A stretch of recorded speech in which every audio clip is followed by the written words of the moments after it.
अस्सलाम वालेकुम दोस्तों, कहिड़ा हाल आहिनि? उमेद कयां थो सभु दोस्त ठीकु ऐं ख़ुशि हूंदा। जीअं अॼु तव्हांजे लाइ अब्बास कुलवठाणी जी ड्रामनि नई फिल्मनि जे बाबति लिस्ट खणी हाज़िर थियो आहियां। सो वीडियो फुल ॾिसिजो, ख़ासि तव्हां लाइ आहे। हिन में अब्बास कुलवठाणी जा टोटल ड्रामा ऐं टोटल फिल्मनि जी 7 कठे करे तव्हां लाइ हाज़िर कया आहिनि। सो वीडियो अगरि पसंदि अचे त लाइक कजो, चैनल ते नवां हुजो त चैनल खे सब्सक्राइब करे छॾिजो। हलो त पंहिंजे वीडियो जी तरफ़।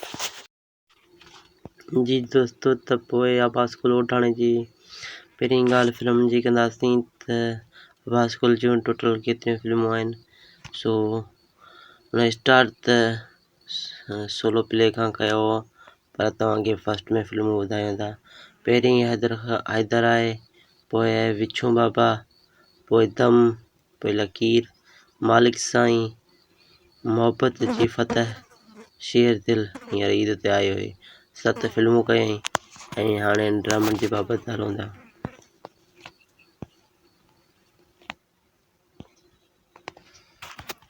त फस्ट में सोलो प्ले कयईं ख़त में मोकिलियल घोड़ा केटिन ते। हुन खां पोइ जाम सोलो प्ले कयईं, जीअं उहे मौजूदु त न आहिनि, बाक़ी उहे तव्हांखे केटिन ते बि कोन मिलंदा, छो त उहे पुराणा हुया। ऐं हलूं था तव्हांखे ॿुधायूं त सोलो प्ले खां पोइ ड्रामो आयो फ़र्ज़, जंहिंमें असद कुरैशी सां गॾु कमु कयईं। पोइ वैसा, पंहिंजा परावा, कुंजू, खंडनि जी सेज, दर्दनि जो दरिया, मिटी जा माण्हू, मीरास, तो में मुंहिंजो साह, दो घूंट ज़िंदगी, इहो PTV जो ड्रामो उर्दू हुयो। ऐं कहिड़ी वफ़ा छा जो इश्क, ॾाढनि जो ॾेह, दर्द जी मौसम, ॾाढो नीर नेणनि जो, बहिराण TV, चंड किरण, सारंग,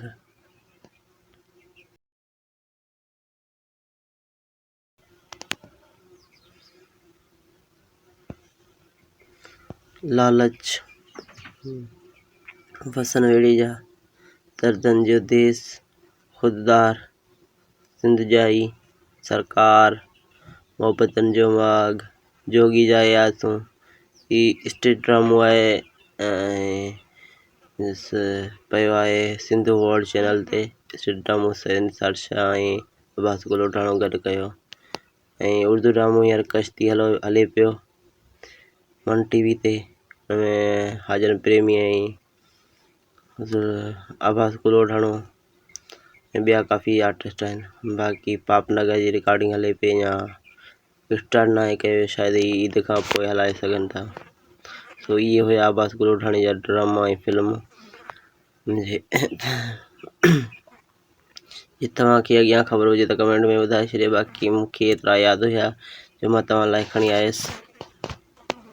तमामु ॻोल्हा करण खां बाद में मूंखे इहे ड्रामा ऐं नई फिल्मूं हथ आयूं दोस्तों, तव्हांजे लाइ मूं खणी हाज़िर कयोसीं दोस्तों। बाक़ी तव्हांखे अगरि अब्बास कुलवठाणी जा जेका हिकु क़िस्त जा ड्रामा ॾिसणा हूंदा आहिनि, हिकु सोलो प्ले चवंदा आहिनि, उहे अगरि तव्हांखे ॾिसणा हुजनि त पोइ तव्हां गूगल में या क्रोम ब्राउज़र में वञी करे उते सर्च कजो Dailymotion app. Dailymotion app search कंदा त उन में वञी तव्हां वरी उन डेलीमोशन में अंदरि वञो ऐं उते लिखो KTN ओल्ड ड्रामा। पोइ उन डेलीमोशन ते अपलोड आहिनि, या डेलीमोशन ऐप डाउनलोड करे पोइ उन में तव्हां KTN लिखो त उन में अपलोड आहिनि KTN जा पुराणा ड्रामा, जंहिंमें सभई आहिनि। इहे पुराणा ड्रामा आहिनि जेके आहिनि सोलो प्ले आहिनि।